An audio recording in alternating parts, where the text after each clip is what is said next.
Bonjour à tous, c'est Alexandre Fauchon, bienvenue sur ma chaîne YouTube. Donc aujourd'hui j'ai mis plein d'appareils électroniques sur la table qui ont marqué votre vie depuis plus de 40 ans, comme on peut le voir avec cette vieille calculatrice Commodore des années 1980. Donc sur la table ici, on a un MacBook Pro, une PlayStation 4, un Nintendo DS, un iPhone, une calculatrice, une imprimante, un iPad, un iMac, bref, plein d'appareils électroniques que vous utilisez quotidiennement depuis plusieurs années et que vous consommez de plus en plus comme les chiffres le démontrent.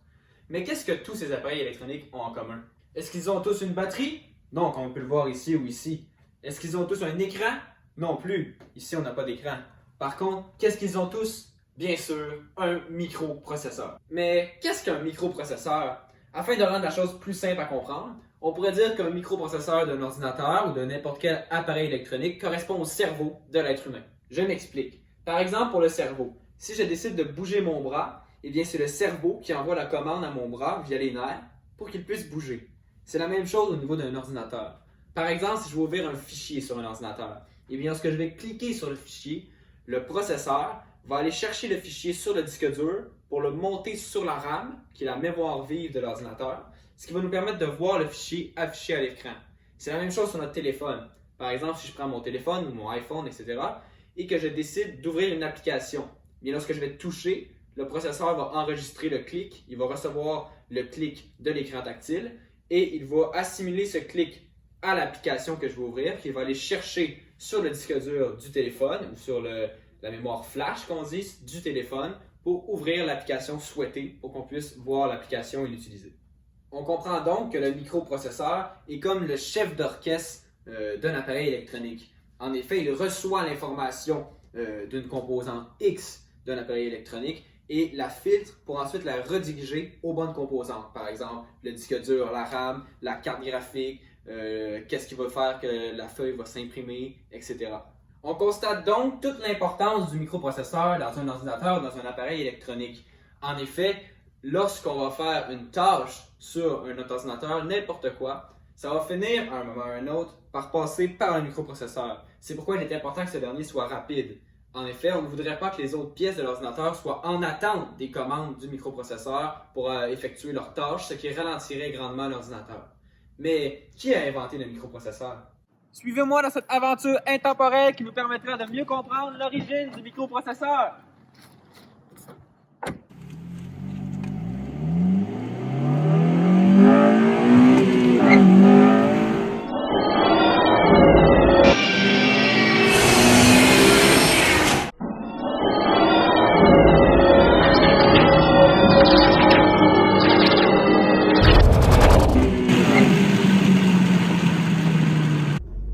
Nous y voici.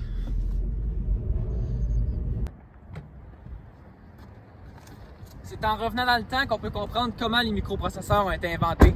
Le microprocesseur a été inventé par Federico Fagin, né le 1er décembre 1941 à Vicence, en Italie. Il a étudié à l'École technique supérieure à Rossi à Vicence et a ensuite obtenu son diplôme en physique à l'Université de Padoue, en Italie, en 1965. Après la fin de ses études, il est engagé par Fairchild, une compagnie qui œuvre dans le domaine informatique en Italie. Par la suite, en 1968, cette même compagnie le transfère en Californie, où il développe la technologie MOS Silicon Gate en 1968. Dès 1970, il décide de quitter Fairchild pour aller rejoindre les rangs d'Intel, une compagnie créée en 1968 par trois de ses anciens collègues de chez Fairchild, soit Gordon Moore, Robert Noyce et Andrew Grove, puisqu'il était déçu de voir que sa technologie, MOS Silicon Gate, était utilisée ailleurs qu'où est-ce qu'il travaillait. En quelques mois seulement, il devient chef du projet de création du premier microprocesseur chez Intel, basé sur sa technologie, toujours MOS Silicon Gate, qu'il a développé chez Fairchild. Seulement un an plus tard, en 1971, son équipe et lui avaient déjà développé le premier microprocesseur au monde, l'Intel 4004. Pourtant, il existait bel et bien des ordinateurs et des calculatrices avant 1971. Alors pourquoi on dit que Federico Fagin est l'inventeur du premier microprocesseur? Il faut comprendre que le processeur existait déjà avant 1971, mais Fagin a créé le premier microprocesseur, qui est encore utilisé communément aujourd'hui alors que le processeur a quasiment disparu. La différence est très simple. En effet, un processeur a toutes les composantes d'un microprocesseur, mais sur différents circuits intégrés, alors qu'un microprocesseur arrive à mettre toutes les fonctions d'un processeur sur un seul circuit intégré, appelé communément aujourd'hui la carte mère. Donc sur une seule carte mère, un seul circuit intégré, on arrive à faire un microprocesseur. Même s'il était moins puissant que plusieurs processeurs utilisant plusieurs circuits intégrés, l'Intel 4004 pouvait quand même faire 92 600 opérations par seconde en utilisant une seule puce de silicium. D'ailleurs, on appelle le sud de la baie de San Francisco en Californie la Silicon Valley, simplement parce que silicone veut dire silicium en anglais et que le silicium est l'élément principalement utilisé dans la fabrication de puces électroniques. Puisqu'au début des années 1970, la plupart des appareils électroniques étaient créés dans la Silicon Valley, on a décidé de lui donner ce nom. Pour comprendre à quel point l'Intel 4004 représente une révolution dans le monde de la technologie, il faut savoir que ce dernier est aussi puissant que le premier ordinateur moderne, développé en 1946, qui pesait plus de 30 tonnes et occupait un espace de plus de 167 mètres carrés. Pourtant, l'Intel 4004 tient sur un seul petit circuit intégré et est aussi puissant que cela. Federico Fagin a d'ailleurs continué d'œuvrer chez Intel pendant encore quelques années, où il développa encore quelques microprocesseurs, dont le Intel 8008, qui est le premier microprocesseur 8 bits au monde. Après le départ de Federico Fagin en 1974, Intel continua alors d'œuvrer dans le domaine des microprocesseurs. Ils développèrent alors leur gamme et inventèrent de nouveaux microprocesseurs qu'ils nommèrent de façon différente. Par exemple, le célèbre Intel Pentium ou encore le Intel Celeron, plus récemment les Intel Core ou même les Intel Xeon. Donc en 2006, Intel a introduit l'Intel Core 2 Duo, qui était un des premiers processeurs double cœur. Malheureusement, Intel s'était fait dépasser par AMD, une autre compagnie constructeur de microprocesseurs, qui a développé en 2005 le premier processeur double cœur. Aujourd'hui, la gamme Intel est très large et la compagnie vend des microprocesseurs très abordables, alors qu'il en vend aussi des très dispendieux. Il y a bien sûr beaucoup de choses à dire sur Intel, puisque c'est encore la compagnie de microprocesseurs la plus populaire au monde. Par contre, revenons maintenant à Federico Fagin. Après avoir quitté Intel en 1974, Federico Fagin fonda alors Zilog, une compagnie de microprocesseurs. Il continua donc à en développer. Une des réalisations les plus populaires de Zilog est définitivement le Zilog Z80, un microprocesseur créé par Federico Fagin en 1976. Ce dernier est encore en production aujourd'hui même. En effet, il est encore utilisé dans des calculatrices, notamment celles de la compagnie Texas Instruments. En plus, on l'utilise toujours dans les imprimantes. À son époque, le Z80 était très populaire pour des ordinateurs personnels ou encore pour des consoles de jeux vidéo portatives comme le Game Boy.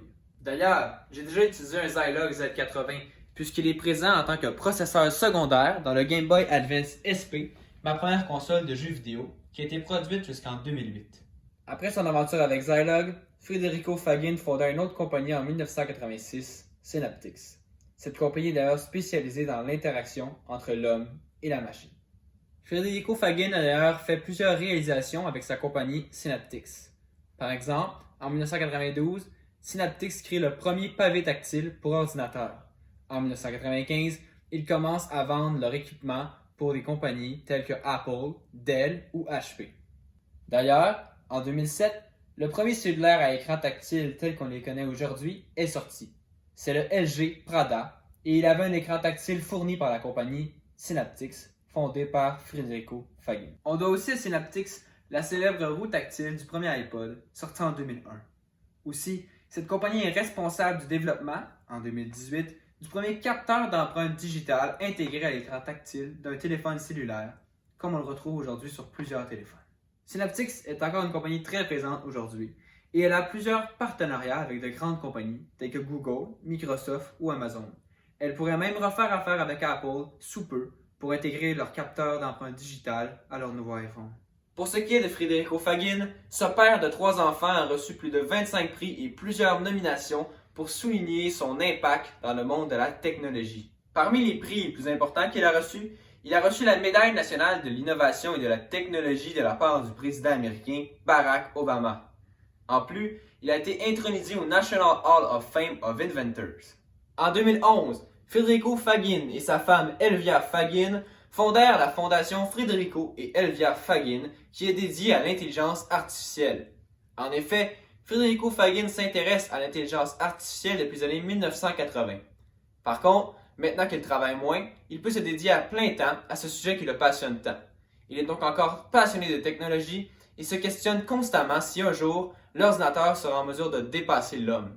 En mai 2019, une biographie sur Federico Fagin intitulée Federico Fagin Silicium est parue en italien.